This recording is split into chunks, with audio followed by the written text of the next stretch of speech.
বিষ্ণু ইসা ইসলামের জীবনে বিপদ আপদ ছিল কিনা, উনি বিপদ আসলে কিভাবে ডিল করতেন, বিপদ আসলে কোন দোয়া পড়তে হয়, কিভাবে ফরিয়াদের হাত উত্তোলন করতে হয়, কিভাবে রবের দরবারে নতজানু হয়ে ফরিয়াদ করতে হয়, এটা জানার দরকার আছে না নাই? আসুন আমরা বিষ্ণুনবীর জীবনী থেকে দেখি বিপদ আসলে উনি কি করতেন। বিপদ আসলেই প্রথমে বিষ্ণু ইসা ইসলাম একটা দোয়া পড়তেন। তিনি পড়তেন ইন্না লিল্লাহি ওয়া ইন্না ইলাইহি রাজিউন। নিশ্চয় আমরা আল্লাহর জন্য, নিশ্চয় আমরা কার দিকে ফিরবো ভাই? আবার কার দিকে ফিরবো? আওয়াজ করে বলুন তো, আমরা এসেছি কার কাছ থেকে, আবারও ফিরে যাব কার কাছে? এজন্য বিষ্ণুই পড়ছেন ইন্না লিল্লাহি ওয়া ইন্না ইলাইহি রাজিউন। নিশ্চয় আল্লাহর জন্য, ওই আল্লাহর দিকেই আমরা ফিরে যাব। তারপরে বিষ্ণুই পড়তেন আল্লাহুম্মা আজুরনি ফি মুসিবাতি ওয়াখলুফ লি খায়রাম মিনহা। একসাথে প্রথমে পড়তেন ইন্না লিল্লাহি ওয়া ইন্না ইলাইহি রাজিউন, তারপর পড়তেন আল্লাহুম্মা আজুরনি ফি মুসিবাতি ওয়াখলুফ লি খায়রাম মিনহা, মানে আল্লাহ, এই যে আমি বিপদে ধৈর্য ধারণ করলাম, এটার সব তুমি আমারে দাও, আর যেটা হারালাম এর চেয়ে ভালো কিছু দিয়ে মেকআপ করে দিও, ভালো কিছু দিয়ে বদল করে দিও। সুবহানাল্লাহ পড়েন। তাহলে বিপদ আসলে আমরা কি পড়ব? এদেশে পরস্পরে দেখা হলে দেয় সালাম, এদেশে আমজনতার হৃদয় জুড়ে পাকালাম, এদেশে বিপদ এলে সর্বজনে সর্বক্ষণে দোয়া পড়ে ইন্না লিল্লাহ। কি পড়ে? সুবহানাল্লাহ সুবহানাল্লাহ সুবহানাল্লাহ সুবহানাল্লাহ। এদেশে আজান শুনে সূর্য ওঠে শহর গ্রামে, এদেশে আজান শুনে সূর্য ডুবে সন্ধ্যা নামে, এদেশে সকল কাজে সবাই বলে বিসমিল্লাহ, এদেশে ভালো কিছু দেখে শুনে হাসি মুখে সবাই বলে মাশাআল্লাহ। তাহলে বিপদ এলে আমরা কি পড়ি? তাহলে বিপদ এলেই আমরা এখন থেকে ইন্না লিল্লাহ পড়বো, নাকি হাই হুতাশ করবেন? একদল আছে হাই হুতাশ করে, হায় আল্লাহ রে মোর কি হইল রে, মুই কি হরমু রে, মুই কমবে জামু রে, এরকম বিলাপ করতে নিষেধ করেছেন বিষ্ণু। কি করব, কই যাব, কি হবে, হায় হায়, এরকম হাহুতাশ আছে না নাই? বিশ্বাসীরা হাহুতাশ করে না, তারা ইন্না লিল্লাহ পড়ে। কি পড়ে মনে থাকবে? আমরা পড়বো ইন্না লিল্লাহি ওয়া ইন্না ইলাইহি রাজিউন। নিশ্চয়ই আমরা আল্লাহর জন্য, আমরা আল্লাহর দিকেই ফিরে যাব। এরপর পড়বো আল্লাহুম্মা আজুরনি ফি মুসিবাতি ওয়াখলুফ লি খায়রাম মিনহা। আল্লাহ, আমি যে বিপদে ধৈর্য ধারণ করলাম এটার সওয়াব দিও, আর যা হারালাম তার চেয়ে ভালো কিছু দিয়ে বদল করে দিও। সুবহানাল্লাহ পড়েন। বিশ্বনবীর হাদিস শুনলেন উম্মে সালামা রাদিয়াল্লাহু তাআলা আনহা। ওনার স্বামী হলো আবু সালামা। মজার ঘটনা খেয়াল করে শুনেন। সাইয়্যিদাতুনা উম্মে সালামা রাদিয়াল্লাহু তাআলা আনহা, ওনার স্বামীর নাম আবু সালামা। শ্রেষ্ঠ দম্পতি, শ্রেষ্ঠ ফ্যামিলি। প্রথমে হিজরত করেছিলেন হাবাসায়, পরে হিজরত করেছেন মদিনায়। উহুদ যুদ্ধের পরে ওনার স্বামী আবু সালামা ইন্তেকাল করলো, শহীদ হলো। সুবহানাল্লাহ পড়েন। যখন আবু সালামা ইন্তেকাল করলো, উম্মে সালামা রাদিয়াল্লাহু তাআলা আনহা কেঁদে কেঁদে হায়রান। আর নবীর শিখানো বাণী অনুযায়ী তিনি বারবার পড়ছিলেন ইন্না লিল্লাহ। কি পড়ছিলেন? ইন্না লিল্লাহ। যেহেতু বিশ্বনবী বলেছেন কেউ যদি বিপদের প্রথম ধাক্কায় পড়ে ইন্না লিল্লাহি ওয়া ইন্না ইলাইহি রাজিউন, আল্লাহুম্মা আজুরনি ফি মুসিবাতি ওয়াখলুফ লি খায়রাম মিনহা, তাহলে এই বিপদে যে সে যা হারালো তার চেয়ে শ্রেষ্ঠ কিছু দিয়ে আল্লাহ তার বদল দিয়ে দিবে। এই হাদিস শুনে উম্মে সালামা রাদিয়াল্লাহু তাআলা আনহা, ওনার প্রাণ প্রিয় স্বামী আবু সালামার ইন্তেকালের পরে চোখের পানি ছাড়ে আর পড়ে ইন্না লিল্লাহি ওয়া ইন্না ইলাইহি রাজিউন, আল্লাহুম্মা আজুরনি ফি মুসিবাতি ওয়াখলুফ লি খায়রাম মিনহা। বারবার এই দোয়া পড়ে চোখের পানি ছাড়ে, এই দোয়া পড়ে চোখের পানি ছাড়ে, আর মনে মনে বলে আবু সালামার মতো ভালো মানুষ মদিনাতে নাই, আবু সালামার চেয়েও ভালো মানুষ মদিনাতে নাই, তার চেয়ে ভালো মানুষ কি করে আল্লাহ তাআলা আমারে দিবে, তার চেয়ে ভালো মানুষ তো আমি মদিনাতে দেখি না। চোখের পানি দিয়ে বুক ভাসায় আর নবীর হাদিসের উপর আমল করে পড়ে ইন্না লিল্লাহি ওয়া ইন্না ইলাইহি রাজিউন, ইন্না লিল্লাহি ওয়া ইন্না ইলাইহি রাজিউন। পড়তে পড়তে চোখের পানি ছাড়ে আর চিন্তা করে বিশ্বনবী বললেন এই দোয়া পড়লে যেটা হারালাম তার চেয়ে ভালো কিছু দিয়ে আল্লাহ পুরস্কার দেয়। আবু সালামার চেয়ে ভালো মানুষ মদিনার মধ্যে আর কে হতে পারে? কি আজীব তামাশা, কি অবাক করা ঘটনা। কিছুদিন পরে দেখা গেল সাইয়্যিদুল মুরসালিন রাহমাতাল লিল আলামিন স্বয়ং বিশ্ব নবী উম্মে সালামাকে বিয়ের প্রস্তাব পাঠিয়েছে। স্বয়ং বিশ্ব নবী উম্মে সালামা রাদিয়াল্লাহু তাআলা আনহাকে বিয়ের প্রস্তাব পাঠিয়েছেন। উনি রাজি হয়ে গেলেন, বিয়ে হয়ে গেল, উনি হয়ে গেলেন উম্মুল মুমিনিন, আমাদের মা, পুরো মুসলিম উম্মার মা। চিৎকার করে বলেন আল্লাহু আকবার। তাহলে আমার প্রাণপ্রিয় ভাইরা, বিপদে পড়লে আমরা পড়বো ইন্না লিল্লাহি ওয়া ইন্না ইলাইহি রাজিউন, আল্লাহুম্মা আজুরনি ফি মুসিবাতি ওয়াখলুফ লি খায়রাম মিনহা। যারা যারা বিপদ আসলে এই দোয়াটা পড়বেন এখন থেকে, আওয়াজ করে ইনশাআল্লাহ বলেন। যা হারাইছেন তার চেয়ে শ্রেষ্ঠ জিনিস দিয়ে বদলা দিবে কে? তাহলে বিপদে পড়লেই প্রথমে আমরা এটা পড়ব, শুনে শুনে মুখস্থ করবেন। আমার মায়েরা, আমার বোনেরা, আপনাদের জন্য 3টি মাঠের অ্যারেঞ্জমেন্ট করা হয়েছে, আমি জানি। আপনারাও এই দোয়াগুলো পড়বেন, আপনার স্বামীকে শেখাবেন, সন্তানকে শেখাবেন, আপনার পুরো পরিবারটাকে জান্নাতের টুকরো বানিয়ে দিবে কে? তাহলে বিপদ আসলে প্রথমে কি পড়তে হবে এটা জেনে গেলাম। এরপরে বিপদ আসলে নিজেকে কি করে আল্লাহর কাছে সঁপে দিতে হয় এটাও জানার দরকার আছে না নাই? বিপদে প্রথমে ইন্নালিল্লাহ পড়লাম, ধৈর্য ধারণ করলাম, বিপদ থেকে উদ্ধারের সর্বোচ্চ চেষ্টা করলাম। আমার কাজ যখন শেষ, তখন আমি আমার এই বিষয়টা আল্লাহর কাছে সঁপে দিব। কার কাছে? বিপদে বললে কেমন করে নিজেকে আল্লাহর কাছে সঁপে দিতে হয়, আসুন সাইয়েদনা ইব্রাহিম আলাইহিস সালামের জীবনী থেকে জানি। আল্লাহর খলিল ইব্রাহিম আলাইহিস সালাম আমাদের মতো সমাজ ব্যবস্থা পায় নাই। আমরা জন্মের পরে আমাদের কানের ভেতরে আজান দিয়েছে কে?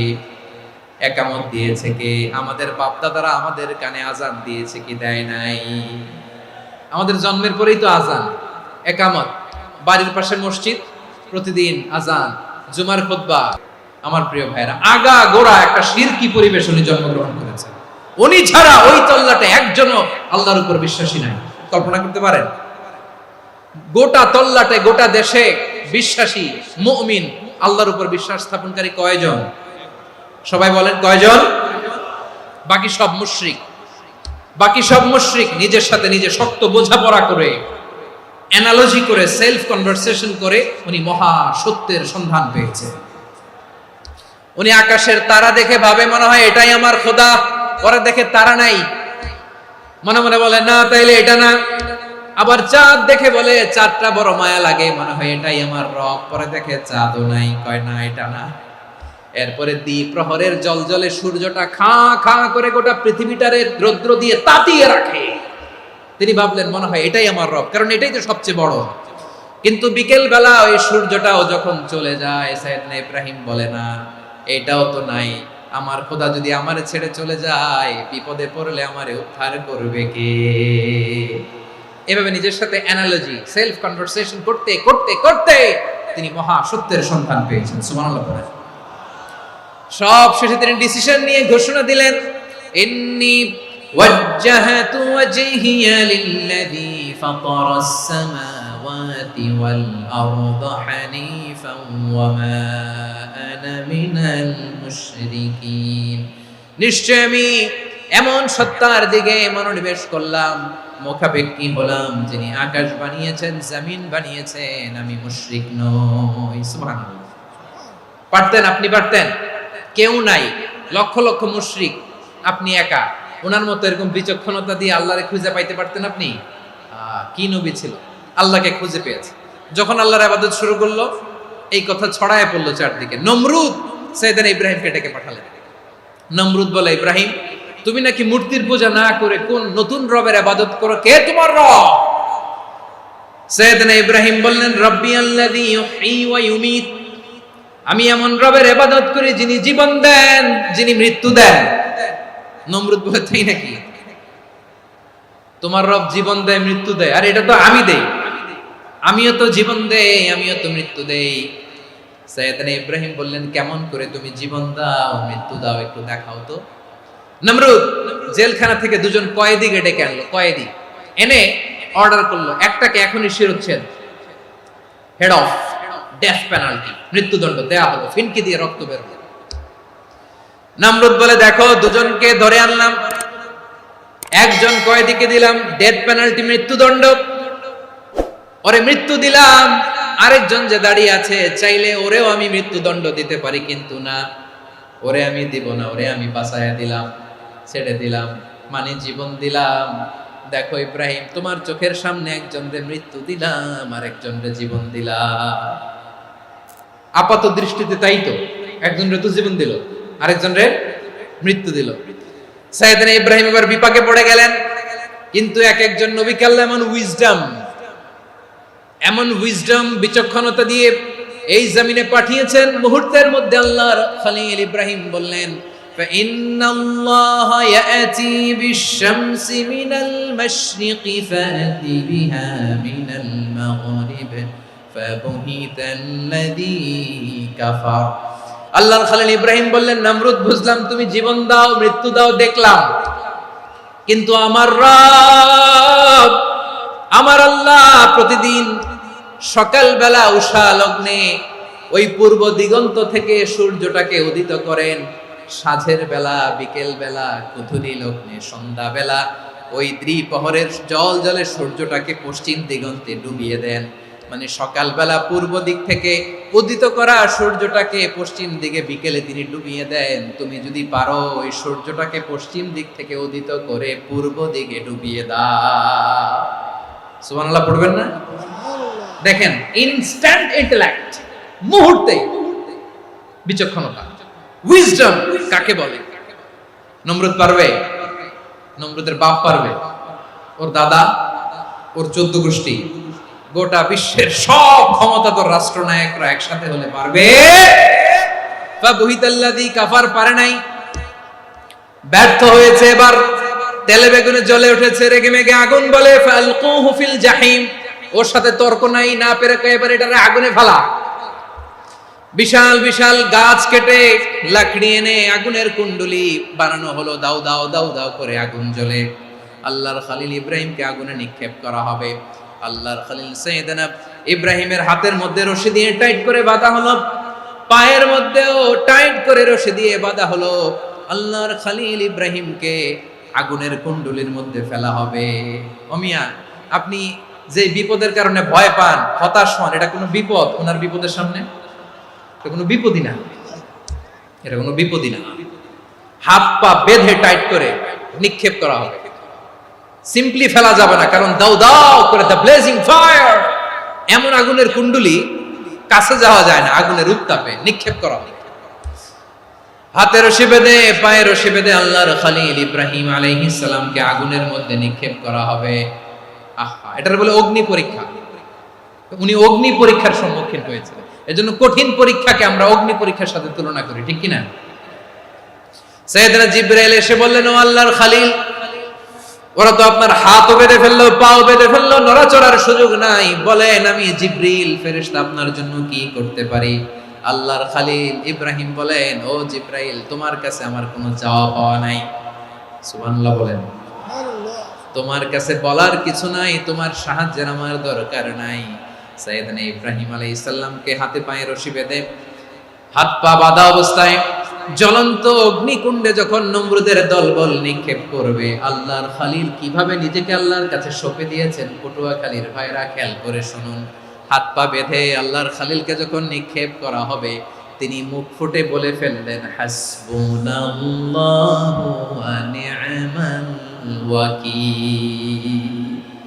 হাসবুনাল্লাহু ওয়া নি'মাল ওয়াকিল, আমার জন্য আল্লাহই যথেষ্ট, আমার জন্য আল্লাহই যথেষ্ট। তিনি আমার সবচেয়ে বড় গার্ডিয়ান, তিনি আমার সবচেয়ে বড় অভিভাবক।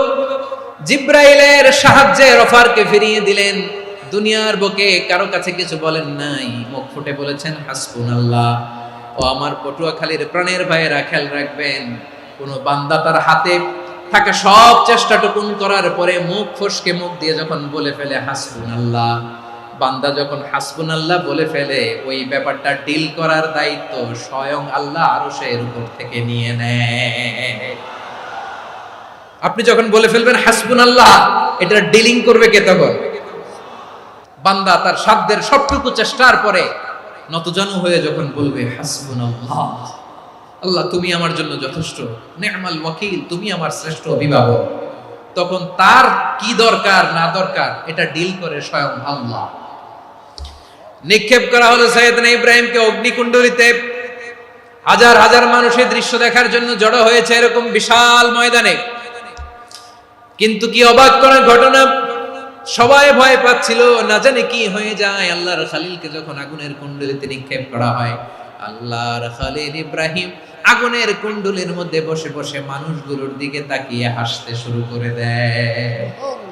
কারণ আকাশ থেকে রব্বুল আলামিন স্পেশাল ভার্ডিক্ট নাজিল করেছেন, স্পেশাল হুকুম জারি করেছেন, কুলনা ইয়া নারু কুনি বারদান ওয়া সালামান আলা ইব্রাহিম। ও আগুন খবরদার, সৃষ্টির শুরু থেকে তোকে একটা ধর্ম আমি বাতলে দিয়েছিলাম, তোর ধর্ম আগুনের ধর্ম হলো যা পাবে জ্বালিয়ে ছারখার করবে।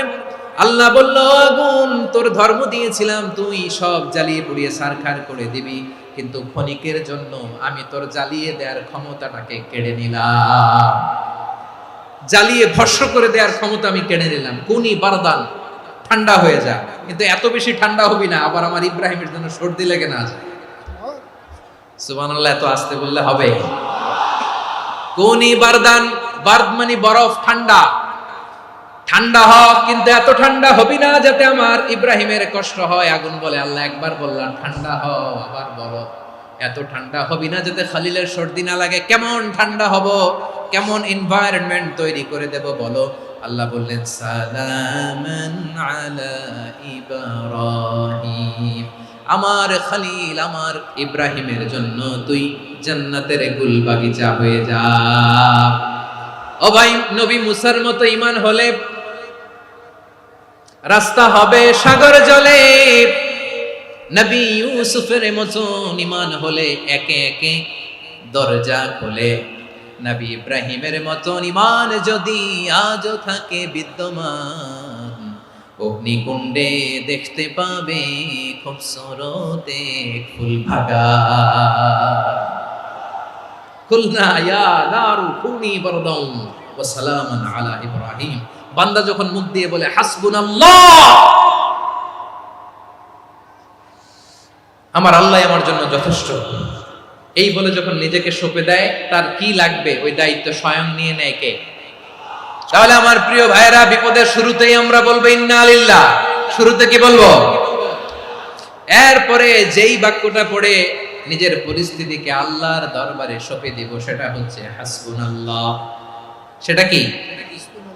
বিষ্ণু বলেন, লা ইয়াজালু লিসানুকা রাতাবান মিন যিকরিল্লাহ, সব সময় আল্লাহর স্মরণ দিয়ে, জিকির দিয়ে জিহ্বাটারে সিক্ত রাখো। আর শয়তানু জাসিমুন আলা কলবি ইবনে আদম, শয়তান বনি আদমের কলবে খামচি মেরে বসে থাকে।